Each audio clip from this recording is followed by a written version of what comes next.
Hello guys, आज electrical info में जो हमारा टॉपिक है वो है importance of line isolators.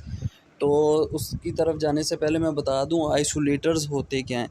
Isolators of load device होती है जो नो लोड पे काम कर रही होती है या ऑपरेट हो रही होती है।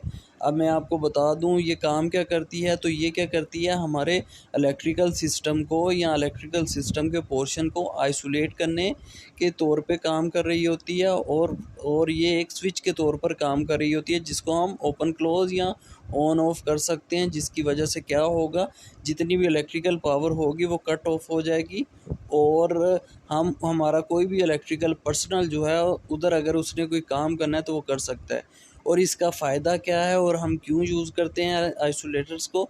तो इसका जो काम है वो ये है कि जब भी हमने मेंटेनेंस वर्क प्रोवाइड करना है किसी भी इलेक्ट्रिकल सिस्टम में या सबस्टेशन में, या मेंटेनेंस प्रोवाइड करनी है या रिपेयर करनी है कोई चीज़, या इंस्टॉलेशन ऑफ न्यू इक्विपमेंट करनी है अपने एग्जिस्टिंग जो हमारा इलेक्ट्रिकल सिस्टम होगा, तो उसमें हम क्या करेंगे, आइसोलेटर से काम लेंगे और पावर को, इलेक्ट्रिकल पावर को वो जो है कट ऑफ कर देंगे और हमारे सिस्टम को डी एनर्जाइज कर देंगे। और इसके अलावा इनके साथ अर्थ स्विच लगा होगा, वो क्या करेगा, अर्थ स्विच जितने भी ट्रैप चार्जेस होंगे उनको ग्राउंड कर देगा और हमारे सिस्टम को कंप्लीट सेव कर देगा। और कोई भी इलेक्ट्रिकल जो पर्सनल है या इलेक्ट्रिकल वर्कर है वो सुकून से अपना काम कर सकेगा किसी भी इलेक्ट्रिकल सिस्टम में, जब हम आइसोलेटर्स को ओपन कर देंगे या बंद कर देंगे।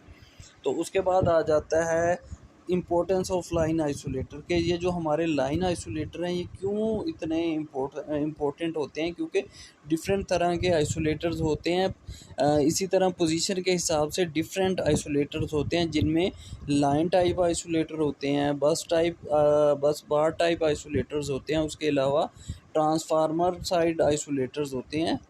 इसी तरह जो लाइन आइसोलेटर जो हमारा टॉपिक है ये बहुत ज़्यादा इम्पोर्टेंट होते हैं क्योंकि ये हमारे सब स्टेशन और जो इनकमिंग हमारी ट्रांसमिशन लाइन होगी किसी भी सब स्टेशन के अंदर जो आ रही होगी उनके दरमियान में एज अ जंक्शन या एज अ स्विच काम कर रहा होगा। अगर इसे हम ओपन या क्लोज करेंगे तो उस हिसाब से हमारा जो इलेक्ट्रिकल पावर है वो हमारे सब स्टेशन के अंदर इन या आउट हो रही होगी या ऑन या ऑफ हो रही होगी। तो अब मैं बता दूं कि लाइन आइसोलेटर इतना ज़्यादा क्यों इम्पोर्टेंट है।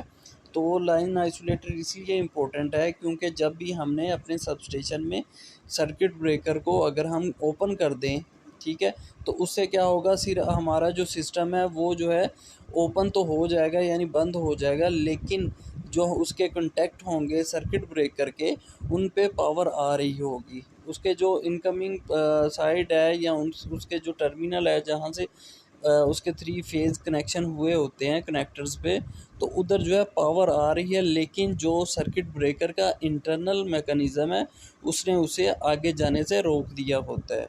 ठीक है, जिससे क्या होता है, कंप्लीट आइसोलेशन नहीं होती हमारे इलेक्ट्रिकल सिस्टम की।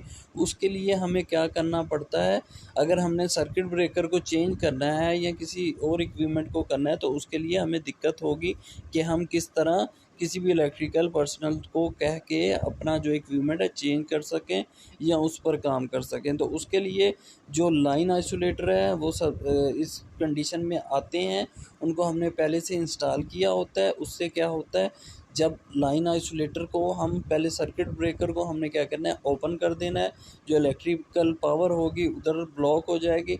उसके बाद क्या करेंगे, जब नो लोड कंडीशन होगी, जब लोड ख़त्म हो जाएगा तो हम अपने लाइन आइसोलेटर्स को ओपन कर देंगे, जिसकी वजह या ऑफ़ कर देंगे। उससे क्या होगा, जो हमारा पावर जो आ रही होगी हमारी ट्रांसमिशन लाइन के थ्रू सबस्टेशन के अंदर वो कंप्लीट कट ऑफ हो जाएगी। और प्रोटेक्शन और सेफ्टी प्रोवाइड करने के लिए, एक्स्ट्रा सेफ्टी और प्रोटेक्शन के लिए जो लाइन आइसोलेटर होता है उसके साथ अर्थ स्विच लगे होते हैं। जब हमारा जो आइसोलेटर है लाइन आइसोलेटर वो ओपन हो जाएगा, उसके जो मेल एंड फीमेल ब्लेड जो हैं या कंटैक्ट हैं ओपन हो जाएंगे, तो जो अर्थ स्विच होगा वो क्लोज पोजीशन में आ जाएगा। और उसका जो है जब क्लोज पोजीशन में आएगा तो जितने भी ट्रैप चार्जेस होंगे हमारी ट्रांसमिशन लाइन साइड की तरफ तो वो क्या होंगे, हमारे अर्थ स्विच से कांटेक्ट होके उसे अर्थ ग्राउंड वे प्रोवाइड करेंगे, और जितने भी चार्जेस होंगे उनको ग्राउंड करके हमारे कंप्लीट सिस्टम को सेव कर देंगे, और कोई भी उधर पर्सनल है वो इजीली उधर काम कर सकेगा। इसके अलावा इसके और भी पर्पज़ है, जैसे आइसोलेटर और अर्थ स्विच है वो आपस में इंटरलॉक होते हैं। जब भी हमारा जो आइसोलेटर है वो ऑन कंडीशन में है, तो वो जो अर्थ का स्विच है वो ऑफ होगा या अपनी ओपन कंडीशन में होगा। उसके अलावा क्या होगा, ये इसलिए होता है कि कोई भी माल ऑपरेशन ना हो सके और हमारा सिस्टम किसी भी तरह के यानी नुकसान से बच सके। इसके अलावा जो सर्किट ब्रेकर है और आइसोलेटर, उनके दरमियान में भी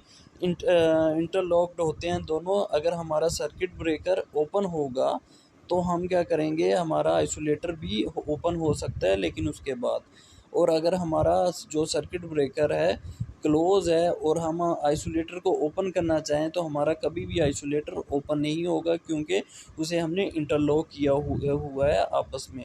तो इसलिए जो लाइन आइसोलेटर है बहुत इंपॉर्टेंट है। इसमें प्लस चीज़ ये है कि इसमें अर्थ स्विच लगा होता है, और ये किसी भी तरह की जो इलेक्ट्रिकल पावर हमारे सबस्टेशन में आ रही होती है उसको ओपन करने में या कट ऑफ करने के लिए में बहुत ज़्यादा अहम होता है, और हमारे पूरे सबस्टेशन को आइसोलेट कर सकता है, जिसकी वजह से हम कोई भी एक्टिविटी जो होगी, इलेक्ट्रिकल एक्टिविटी, रिपेयर हो, इंस्टॉलेशन हो या मेंटेनेंस हो, वो कर सकेंगे। होप आपको पता चल गया होगा कि लाइन आइसोलेटर क्यों ज़रूरी है और हम क्यों यूज़ करते हैं।